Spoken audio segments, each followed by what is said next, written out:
The German declaration of war on the Soviet Union, officially called, Note of the Ministry of Foreign Affairs of Germany to the Soviet government from 21 June 1941, was a diplomatic note presented by German Foreign Minister Joachim von Ribbentrop, to the Soviet Ambassador Vladimir Dekanozov, in Berlin on June 22, 1941, at 4 am, local time, or 5 am Moscow time.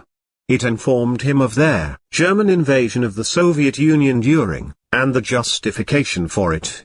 Later that morning, the German ambassador to the Soviet Union, Friedrich Werner Graf von der Schulenburg, presented the note to Soviet Foreign Minister Vyacheslav Molotov in Moscow. The same day, the New York Times published an abridged English translation of the declaration. The existence of the German declaration of war on the Soviet Union had hidden by the Soviet authorities, because it mentions a secret protocol to the Molotov-Ribbentrop Pact, which was revealed in 1989. In the Soviet press, the German note was first published in 1991 in their Journal of Military History, although the journal denied the allegation that, in the 1930s and immediately before the war, the Soviet government ceased all ideological struggle against fascism in order to appease Hitler. The declaration is currently kept in the Archive of Foreign Policy of the Russian Federation. On June 14, 1941, the Soviet telegraph agency TASS stated that the USSR, as it follows from its peaceful policy, has observed and intends to comply with the terms of the Soviet-German Non-Aggression Pact, which is why the rumors that the USSR is preparing for war with Germany are false and provocative.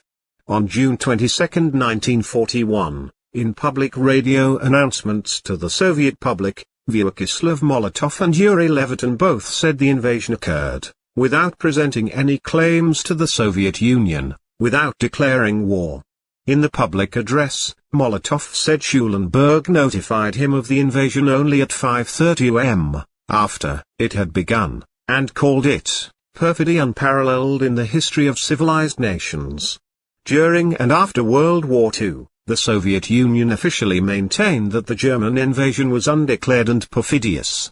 But, in his 1969 memoirs, Soviet General Georgy Zhukov quoted Molotov as saying, "The German government has declared war on us," at a cabinet meeting.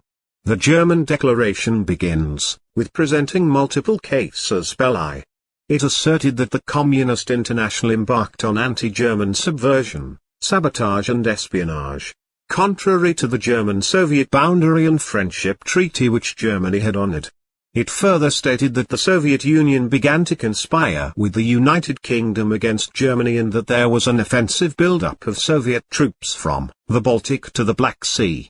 As such, it was stated that Adolf Hitler has ordered the German army to resist this threat with all means at their disposal.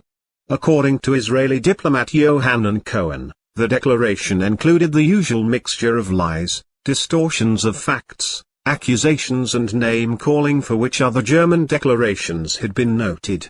Describing Ambassador Dekanozov's reaction to the declaration of war, German interpreter Erich Sommer said that Dekanozov listened calmly and said, "I deeply regret."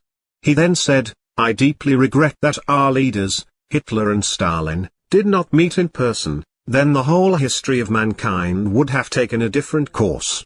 Molotov remained silent while listening to the declaration being read out by Schulenburg, and then said, "This is war, do you think we deserve that?" Schulenburg was a proponent of the Bismarck line of avoiding war with Russia, and reportedly read the declaration with tears.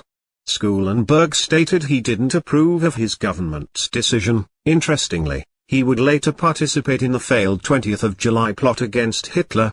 The reaction of Soviet dictator Joseph Stalin was described in the memoirs of Zhukov. He said that when Molotov reported Germany had declared war, Stalin sank down into his chair and lost himself in thought.